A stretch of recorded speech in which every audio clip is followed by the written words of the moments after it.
yol hakikaten 3,5 sene önce geldiğimizde yoktu. Burası bir harabeydi, bir sıkıntıydı. Ama şimdi bu yolun asfaltlanmış olarak bitmiş olması bizi ayrıca mutlu etti. waxaa kaloo maanta aad ugu farxay 2011 wadadii aan soo maray oo aad u jajabneed in maanta dhismaheedii isagoo dhammaystiran yahay aan ku dul socdaan farxad gaar ah ayay gelisay intaan wadada kusoo jiray. Yani Türkiye olarak biz Somalili kardeşlerimize hizmet ürettik, dert üretmedik. annaga haddaan nahay Turkiya walaalaheena Soomaaliyeed waan u shaqaynay, shaqo ayaan u qabanay. Bu kardeşliğimizin bir gereğiydi. Bunu yapmanın memnuniyeti içerisindeyiz. Shaqada aan qabanayna shaqo waxaan aaminsanahay inaan anaga isku qabanay ay ahayd ayaan qabanay waan ku faraxsanahay xaqiiqdii. Yeterli mi? Değil. Haddii la eego malumay ku filan tahay waa maya. Bu dayanışmamız devam edecek. Haddii la yidhaahdo waa sii wadayna. Ve Büyükelçiliğimizin yeni hizmet binası çalışması da devam ediyor. Waxaa kaloo iyadana sii socotaa safaaradeennii cusub dhismaheedii.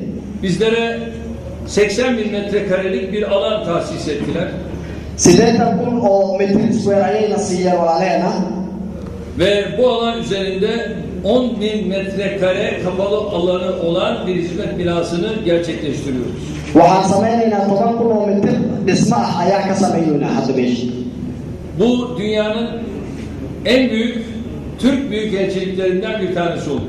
Waxay noqonaysaa safaaradaha ay dowladda Turkiga adduunyada ka leedahay kuwooda ugu waaweyn ayay ka mid noqonaysaa. Ve bu büyükelçilik binamızda yine örnek, müstesna ve şu anda da Somali'de zaten bizim büyükelçilik binamız gibi bir binada yok. Bu alanda atılan adımdır. Sabal ayay waxay u noqon doontaa safaaradaha waxaa kaloo maaragtay aan aaminsanahay inaynan dhismo tan la mid ah magaalada aynan maaragta safaarad kale oo noocaan aynan ku olin ayaan aaminsanahay. Tabii bu büyükelçi noktasında attığımız adımla da çok farklı bir gelişmeyi sağlarken hala konteynerler içerisinde bu hizmeti veren ülkelerde var. Inta anaga aan shaqadan aan wadno oo aad arkaysaan oo safaarad noocaan oo kale aan dhisayno waxaan aaminsanahay safaaradu weli konteyner ku shaqaynaya gudihiisa inay jiraan. Bu vesileyle uluslararası toplumu Somali ile olan bağlarını güçlendirmeye davet ediyoruz. Aniga waxaan ku baaqayaa in dhammaan caalamku ay Soomaaliya maaragta xiriirkeedii ay wanaajiyaan oo shaqo adag ay ka qabtaan ayaan rabaa inay Somali'nin dertleriyle yakından ilgilenmeye davet ediyoruz. Waxaan ugu yeerayaa oo ugu baaqayaa oo ku casuumayaa in Soomaaliya si dhow ay maaragta uga warhayaan. Donörler toplantısı yapmak suretiyle sonunda bir hiç çıkan değil, sonunda netice çıkan toplantılar istiyoruz. Waxaan rabnaa shirarka inta la qabto aan wax natiijo ah ka soo baxaynin in la qabto muhiim ah. Waxaan rabnaa anaga in shirar la qabto natiijo ka soo baxda ayaan rabnaa. Gerek resmi kuruluşlarımızla, gerek sivil toplum kurumlarımızla Somali yönetimi ile işbirliği içinde 3 yılı aşkın bir süredir Somali'de yeniden yapılanma sürecine katkı sağlıyoruz. Haddii dhinaca marka laga eego hay'adaha dawliga iyo hay'adaha kale oo aan dawliga ahayn muddo 3 sano ah shaqo ayay wadaan waxaan aaminsanahay wax ku soo kordhinayaan Soomaaliya.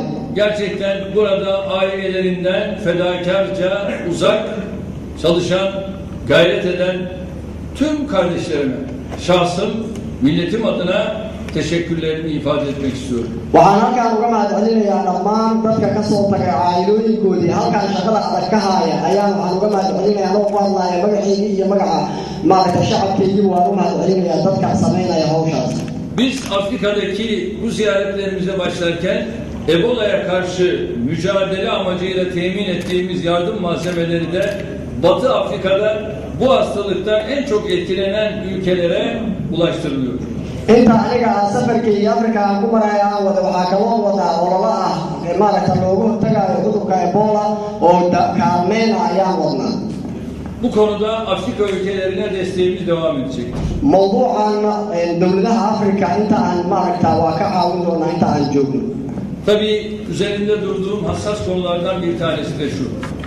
موضوع kale oo aan aad xasaasi u ah oo aan kor istaagi rabana waa midkan. Sayın Cumhurbaşkanımızla onunla konuştuk. Madaxweynahana waan kala hadlay. Diyoruz ki bir konut yapımına girelim. Maaragta dal adduunyadu maaragta aan galo mawduuc. Ama önce bir şey planlaması yapalım. Waxaan rabnaa marka ugu horeyso mawduuc igu muhiimsan wuxuu yahay markii ugu horeysa in la sameeyo plan qorshe oo maaragta magaalada qorsheed in la sameeyo. İlk etapta bir 10.000 konut yapmak suretiyle şehrin görünümünü değiştirelim. Marka ugu horeysa waxaan rabnaa inaan sameyno 10,000 oo guri oo magaalada lagu qurxinayo aan sameyno ayaan ku balanayay. Burada 45 metrekarelik, 65 metrekarelik, 85 metrekarelik az yani alt gelir gruplarına yönelik bir adım atabiliriz.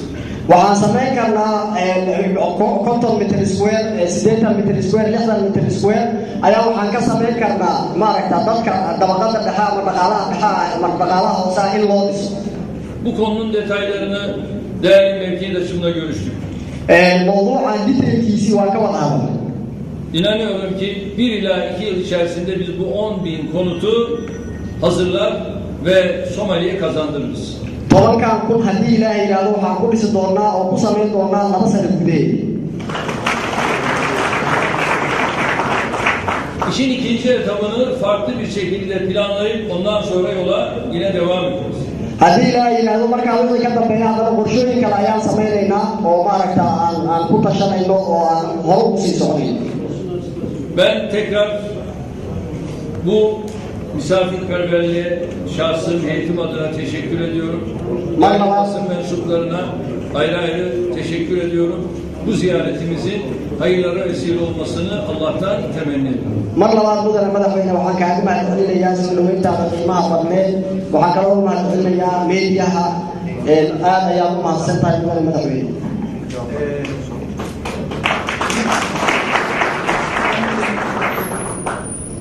mar kale waxaan rabaa inaan ku mahad celiyo madaxweyne Rajab Tayyip Erdogan hadaladiisii iyo maxaan ku idhaahdaa ballanqaadka cusub ee hadda wejiga dalka Soomaaliya gaar ahaan magaalada Muqdisho wax weyn ka bedeli doona haddii la yidhaahdo.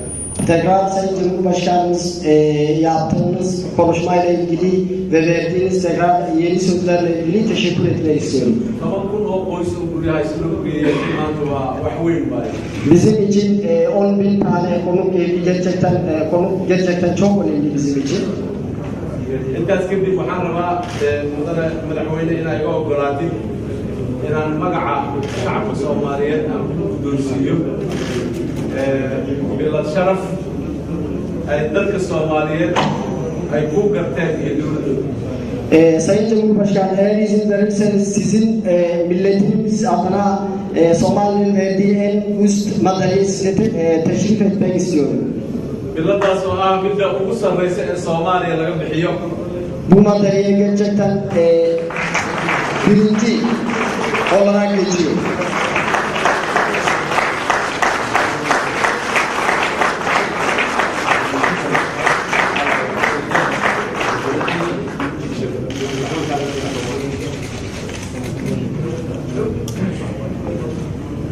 waxay wadataa biladan calanka Soomaaliya oo isagana ah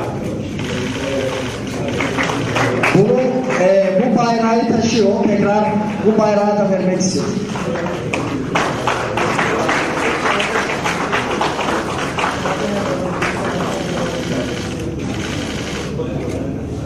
intaas shahaadadan oo ayadana shahaado heer qaran Bu da ayadana tilmaamaysa sertifika.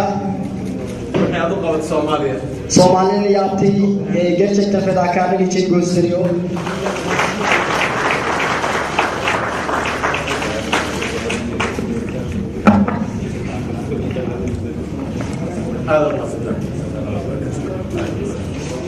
Türkiye terörle iç içe yaşayan benzer sıkıntıları biz de ülkemizde yaşıyoruz.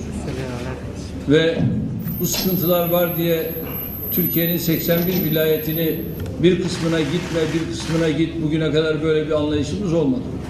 Hepsine gittik. Hepsinde de yatırımlarımızı aynen devam ettirdik. Halen de devam ediyor.